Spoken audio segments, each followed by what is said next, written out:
नमस्कार। आपने डिटेल्स दी थी 15 नवंबर 2005 रात के 12:20 पर बच्चे का जन्म हुआ।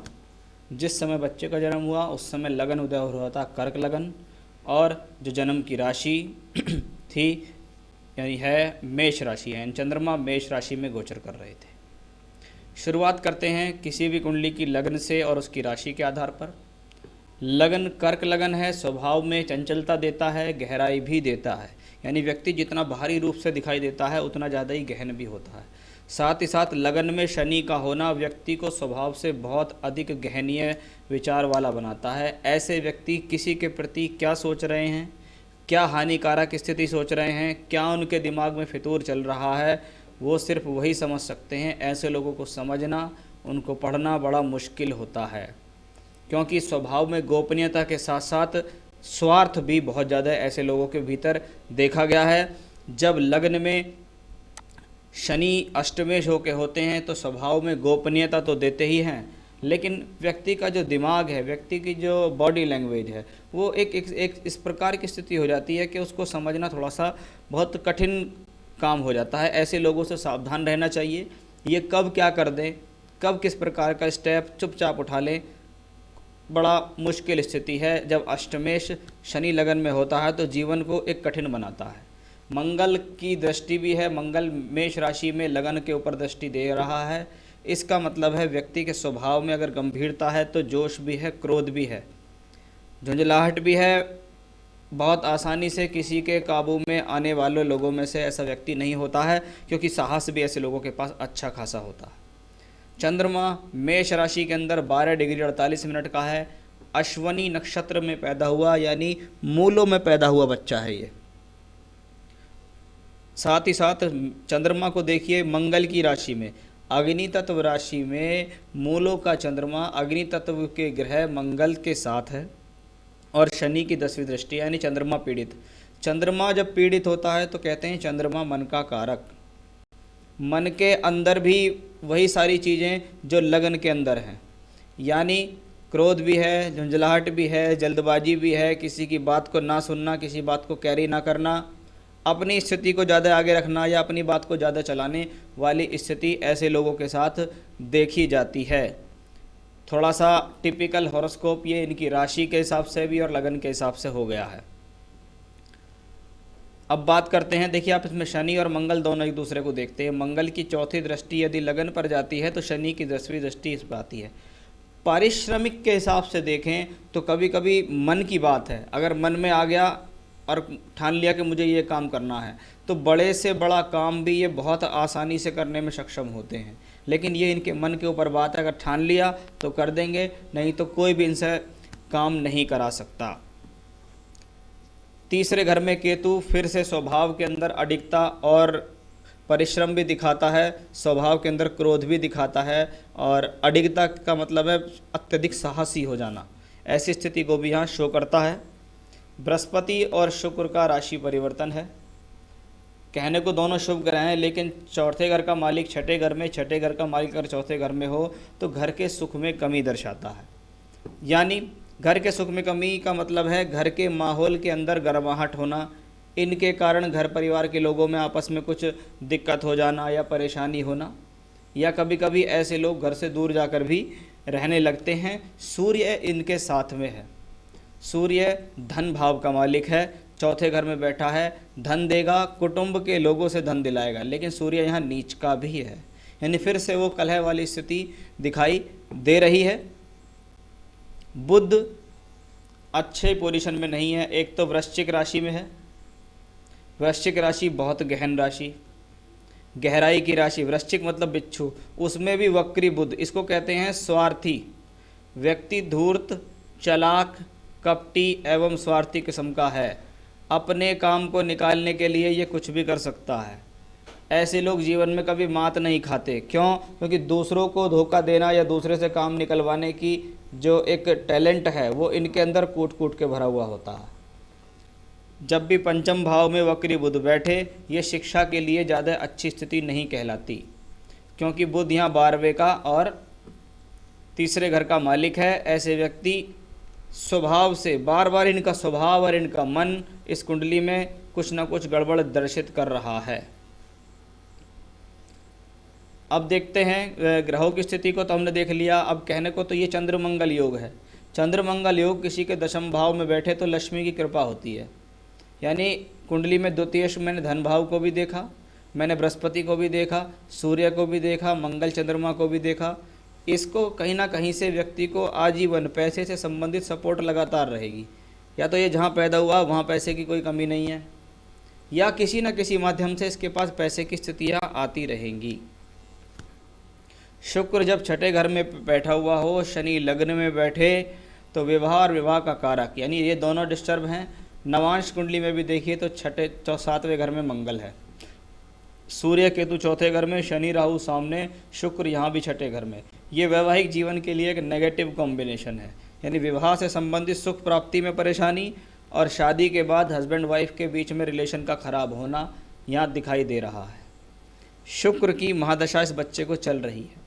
शुक्र छठे घर में है, चौथे घर के मालिक से राशि परिवर्तन करते हैं। यानी शुक्र की दशा के अंदर बच्चा किसी दूसरे स्थान पर जाकर कार्य करने में सक्षम हो सकता है। उसके घर वाले उसे कहीं भेज दें कि तुम यहाँ चले जाओ, यहाँ ये काम कर लो या ये पढ़ाई कर लो, ऐसा सक्षम हो सकता है। साथ ही साथ जब शुक्र छठे घर में छठे के मालिक से राशि परिवर्तन करता है तो ये स्थिति रोग, झगड़ा, झंझट, स्वभाव में परिवर्तन, अपनी चलाना, उद्दंडता, साथ ही साथ शौक पसंद होना, सभी प्रकार के सुख साधनों के प्रति बच्चे का बहुत अधिक आकर्षित होना दिखाता है। उम्र हो गई है बच्चे की 14 साल और शुक्र की स्थिति जब बार बार हो तो बच्चा किसी न किसी प्रकार की गलत आदत के प्रति भी आकर्षित हो सकता है। या ये कह सकते हैं कि शिक्षा के अलावा बच्चे का जो ध्यान है वो अन्य बातों की तरफ ज़्यादा जा रहा है। यानी जो भौतिक सुख हैं, जो आज के समय में सुख चल रहे हैं, उनके प्रति आकर्षण ज़्यादा जा रहा है। और आपने एक सवाल भी पूछ लिया, स्टडी करेगा या नहीं करेगा, क्योंकि फ़िलहाल की स्थितियाँ शुक्र में शनि की दशा चल रही है। कब तक चलेगी? दिसंबर 18 से फरवरी 22। अब आप देखिए शनि की पोजीशन, जिस शनि के बारे में मैंने आपको शुरू में बताया था वो स्वभाव इस समय इनका चल रहा होगा। उससे अगली दशा है शुक्र में बुध, फरवरी 22 से दिसंबर 24, बुध वही पंचम में। तो मुझको इस हॉरोस्कोप में एजुकेशन होना बड़ा टफ दिखाई देता है। यानी आगामी लगभग 4 वर्ष इस कुंडली के हिसाब से एजुकेशनली प्रॉब्लम में है। एजुकेशन के साथ साथ अगर ये एजुकेशन में प्रॉब्लम, एजुकेशन में नुकसान या एजुकेशन में फेल हो जाना या ऐसी स्थिति को दर्शित करते हैं तो कहीं ना कहीं रोग, झगड़ा, झंझट, किसी गलत काम में लिप्त हो जाना भी दर्शित हो रहा है। 4 वर्ष बड़े टिपिकल हैं इनके। लगभग 2024 तक ये कुंडली बहुत कठिन दौर से गुजरेगी। ऐसी स्थिति में बच्चा ना तो कोई काम करेगा, ना किसी की सुनेगा, बस अपनी अपनी चलाने वाली स्थितियां होंगी। थोड़े बहुत उपाय मैं लास्ट में आपको बताऊंगा, अगर उनसे कुछ सुधार हो सकता है तो आप उनको ज़रूर कराइएगा। आपने पूछा नौकरी करेगा या बिजनेस करेगा। देखिए शुक्र की दशा चल रही है और शुक्र यहाँ भी छठे घर में, यहाँ भी छठे घर में, यहाँ भी छठे घर में। तो ऐसे लोगों को ज़्यादा तौर पर तो नौकरी में ही इन्वॉल्व होना चाहिए। ज़्यादा बढ़िया तो यही है कि इनको नौकरी की लाइन में भेजा जाए, क्योंकि मुझे लगता नहीं है कि लंबे समय तक ये कहीं बिजनेस करेंगे तो उसका नुकसान ही कर देंगे, पैसे की कैपिटल ख़राब हो जाएगी। एक स्थिति में तो ये ठीक है कि अगर घर में कोई काम होता है और घर वाले इन्हें अपने साथ लगा के रखें, इनको कोई बड़ी जिम्मेवारी ना दें, बस इनसे अपना काम निकलवाते रहें तो ठीक है, अन्यथा इनको किसी नौकरी पर भेज दो।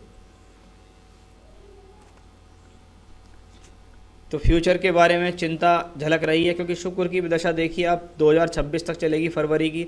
उसके बाद सूर्य आ जाएगी। सूर्य को फिर देखिए प्रोफेशन के चार्ट में अष्टम भाव में है, 6 साल सूर्य की दशा होगी। तो ये हॉरोस्कोप तो अभी भी और आने वाली जितनी भी दशाएं हैं उसमें टिपिकल ही होती चली जा रही है। शादी होने में बड़ी प्रॉब्लम इस कुंडली के अंदर मुझे दिखाई देती है। अगर शादी हो भी जाती है तो वो शादी चलेगी कितने दिन, वो भी एक समस्या का विषय है क्योंकि इनकी कुंडली में इससे संबंधित सुख की कमी है। आपने मैरिज और मैरिज लाइफ के बारे में दोनों में पूछा है। आप ये देखिए 2025 तक इनकी जो उम्र होगी वो 20 साल होगी। उसके बाद इन्हें सूर्य की दशा चलेगी 6 साल की। सूर्य छठे घर का मालिक होकर राहु केतु एक्सेस में नवांश में यहाँ बैठा है, बुध से दृष्ट है। सूर्य पूरा प्रयास करेगा यानी 6 वर्ष के अंदर आप पूरा प्रयास करेंगे कि इनकी शादी हो जाए। आप शादी इनकी करा भी लेंगे उस दौरान, लेकिन वो शादी चलने में थोड़ा टिपिकल रह जाएगी।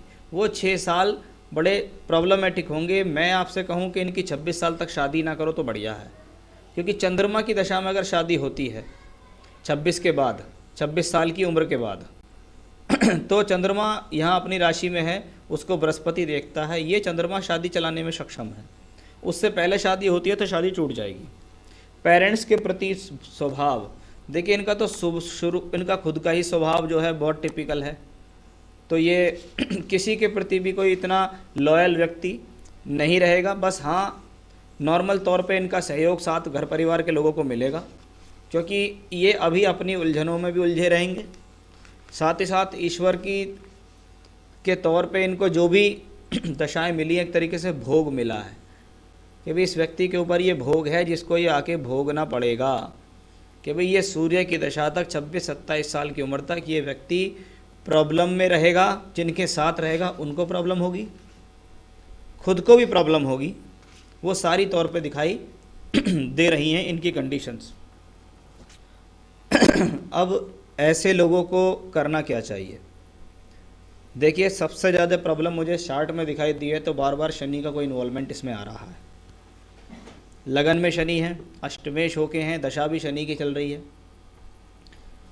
अगर बच्चा पढ़े ना तो कोई बात नहीं है, उनको कहो भाई साहब अपने हिसाब से पढ़ो, लेकिन किसी प्रकार की कोई गलत हरकत नहीं करना है, ना झगड़ा झंझट करना है, ना किसी से मारपीट करनी है, ना कोई गलत काम करना है, ना गलत लोगों के बीच में रहना है। पढ़ाई जितना आपका मन करता है उसके हिसाब से आप करो, क्योंकि इनकी जितनी भी दशाएं हैं वो ऐसी ही है। साथ ही साथ मैं आपको यहाँ बता दूँ, किसी सुयोग्य पंडित से मिलिए, उनसे कहिए कि मुझे शनि के जाप बच्चे के लिए कराने हैं, तो 1.25 लाख जाप आप शनि देव के मंत्रों की करा सकते हैं। उनको बोलो वैदिक मंत्रों के जाप कराने हैं, तो वैदिक मंत्रों के जाप कराएगा 1.25 लाख। फिर उसके 10% मंत्रों का हवन करेगा, कम से कम मैं समझता हूँ 4 घंटे का हवन भी होगा, और उसका पूरा अनुष्ठान बच्चे के लिए कराएंगे तो वो फ़ायदेमंद मिलेगा। उसके लिए आप हर साल करा सकते हैं ऐसा। साथ ही साथ बच्चे को बोलिए कि हनुमान जी का प्रसाद चढ़ाया करे, हर मंगलवार को हनुमान जी के मंदिर जाए, उनको लड्डू या गुलदाने का प्रसाद चढ़ाए, रोज़ाना हनुमान चालीसा का पाठ करें, हर शनिवार के दिन शाम के समय पीपल के पेड़ के नीचे जाके एक सरसों के तेल के दीपक का दिया जलाए और वहाँ पर खड़े होकर हनुमान चालीसा का पाठ करें।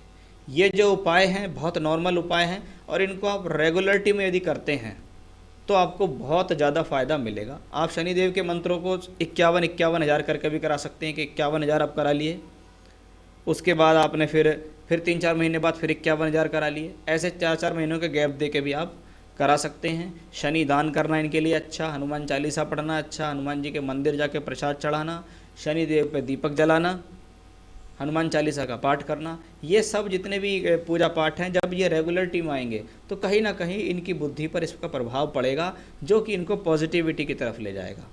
और जब पॉजिटिविटी की तरफ ले जाएगा तो बच्चे में कहीं ना कहीं सुधार अवश्य आएगा, जो कि इनके जीवन के लिए भी ठीक रहेगा, आप लोगों के लिए भी बेहतर रहेगा। तो अभी की स्थिति से लेके आगे तक भी देखें तो मैं इस हॉरोस्कोप को लेके कम से कम 26 वर्ष की उम्र तक एक चिंता के विषय में है। उसके बाद इस कुंडली का एक बिल्कुल नया उदय होगा जो इसको जीवन में अच्छी खासी तरक्की देगा। तो ये था आपके हॉरोस्कोप का एनालिसिस। जो उपाय बताएं आप उनको ज़रूर करवाइएगा, और बच्चा भी करें, बहुत ज़्यादा बेहतर रहेगा। माता पिता भी कर सकते हैं, बच्चा भी करें, दोनों मिलके करें तो अच्छा रहेगा। नमस्कार।